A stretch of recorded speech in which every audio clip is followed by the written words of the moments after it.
आज हम बात करने वाले हैं कक्षा 8 गणित विषय में योज्य प्रतिलोम से संबंधित प्रश्नों की।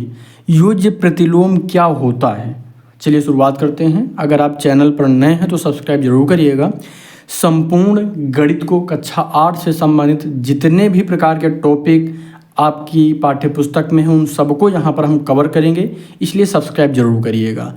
और आपके मन में कोई भी सवाल है जो आपको नहीं समझ में आ रहा है वो भी कमेंट कर देना, हम अगले वीडियो में वो भी कवर कर लेंगे। यहाँ पर देखते हैं क्या होता है योज्य प्रतिलोम। योज्य प्रतिलोम क्या होता है, बहुत आराम से हम समझते हैं। किसी संख्या का योज्य प्रतिलोम की, यहाँ पर इसको हम चाहें तो इसको नोट कर लेते हैं, आराम से इसको समझिएगा। क्या लिखा हुआ है, किसी संख्या का किसी संख्या का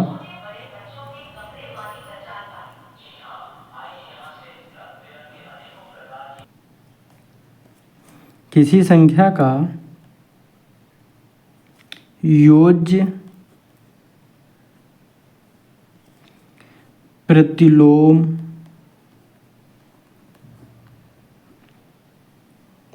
किसी संख्या का योज्य प्रतिलोम वह संख्या होती है, वह संख्या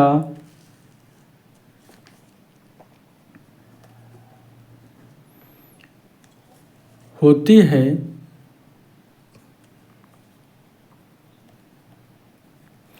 जिसे, अभी जब हम इसका उदाहरण देंगे तो और अच्छे से आप समझ पाएंगे, जिसे उस संख्या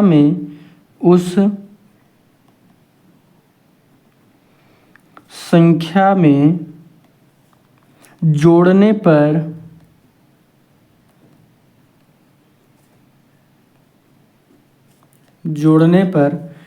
परिणाम शून्य प्राप्त होता है या शून्य प्राप्त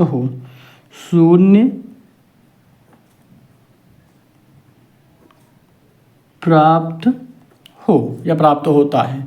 ठीक है, क्या होता है योज्य प्रतिलोम, किसी संख्या का योज्य प्रतिलोम वह संख्या होती है जिसे उस संख्या में जोड़ने पर परिणाम जो होता है शून्य प्राप्त होता है। ठीक है, क्लियर हो गया। अब इसको हम समझ लेते हैं कि कैसे होगा।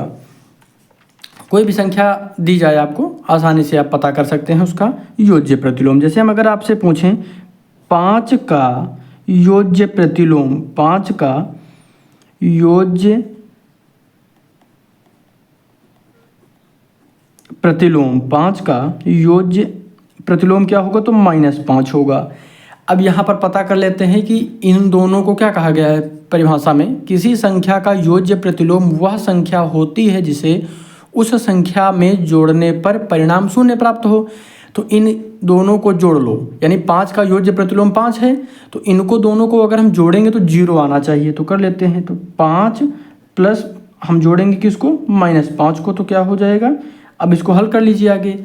अब यहाँ पर ध्यान से देखिए, ये 5 है, हमने 5 लिखा, ये प्लस और माइनस हो गया, -5। ठीक है, अब जब हम इसको बराबर करेंगे तो क्या हो जाएगा, 0 हो जाएगा, क्योंकि प्लस का 5 और माइनस का 5 जब ये कट जाएगा तो हो जाएगा 0। ठीक है, अब हम इसी तरह अगर 7 का निकालना चाहें तो यहाँ पर -7 ले लेते हैं। -7 का क्या होगा, योज्य प्रतिलोम। क्या, योज्य प्रतिलोम। तो -7 का योज्य प्रतिलोम क्या होगा, तो 7 होगा। अब हम इसको भी आपको करके दिखा देते हैं। जब हम -7 में जोड़ेंगे किसको, 7 को, तो क्या होगा, देखिए माइनस का 7 है और इधर प्लस का है, तो ये क्या हो जाएगा, 0 हो जाएगा। क्लियर हो गया। और एक चीज़ यहाँ पर कई बार प्रश्न बन जाता है, ये आपसे पूछा जा सकता है, 0 का योज्य प्रतिलोम,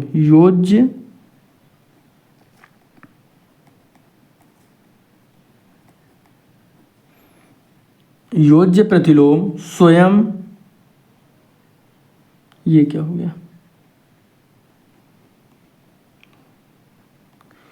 स्वयं शून्य होता है। ये वाह ध्यान रखिएगा, स्वयं शून्य होता है। ठीक है, कोई दिक्कत तो नहीं है। अब हम यहाँ पर अन्य जैसे ले लें कुछ चीज़ें, जैसे माइनस का 2/8, अगर इसका योज्य प्रतिलोम पूछा जाए, -2/8 का योज्य प्रतिलोम, योज्य प्रतिलोम तो क्या होगा, माइनस का पूछा गया तो यहाँ पर प्लस का 2/8 हो जाएगा। इन दोनों को जोड़ेंगे तो क्या होगा, -2/8 -2/8 और यहाँ पर क्या हो जाएगा, प्लस का 2/8। जब हम इनको देखिए हर बराबर है तो ऊपर वाली संख्या जुड़ जाएंगी, तो -2 + 2/8, यहाँ पर माइनस माइनस कट जाएगा तो 0/8 हो जाएगा। क्या हो जाएगा, 0/8 बराबर क्या हो जाएगा, 0 हो जाएगा। क्लियर हो गया। यानी यहाँ पर अब इतने हमने आपको उदाहरण दिए, इनमें आपको समझ में आ चुका होगा। अगर यहाँ पर प्लस का पूछा गया है, अगर कोई जैसे 5 है तो माइनस का 5 हो जाएगा, माइनस का 7 है तो उसका प्लस का 7 आ जाएगा। यानी विपरीत चिन्ह के साथ वही संख्या आ जाती है। जैसे यहाँ पर -2/8 था, -2/8 था तो यहाँ पर प्लस का 2/8 आ गया, यानी विपरीत चिन्ह के साथ वही संख्या रहती है। क्लियर हो गया ना, कोई भी दिक्कत अब आपको नहीं होगी। अगर हम एक उदाहरण और देखें, क्या है, -5 यहाँ पर ये प्लस का 5 ले लिख लीजिए, 5/9 हम अगर ले लेते हैं, 5/9 का योज्य प्रतिलोम, योज्य प्रतिलोम ये क्या हो जाएगा, 5/9 का योज्य प्रतिलोम क्या होगा, -5/9। अब इनको अगर चाहें तो जोड़ के देख सकते हैं, 5/9 प्लस करेंगे तो माइनस का आगे लिखा है 5/9, यहाँ पर माइनस और प्लस क्या होता है, माइनस होता है तो क्या हो जाएगा, 5/9 - 5/9। चाहे तो यहाँ भी डायरेक्ट काट सकते हैं, 0 आ जाएगा। अगर आगे हल करना चाहें तो यहाँ पर 5 - 5/9 होगा बराबर 0/9 बराबर 0 आ जाएगा। कोई दिक्कत तो नहीं है, बिल्कुल आसान है। तो इस तरीके से आप समझ चुके होंगे योज्य प्रतिलोम को निकालना।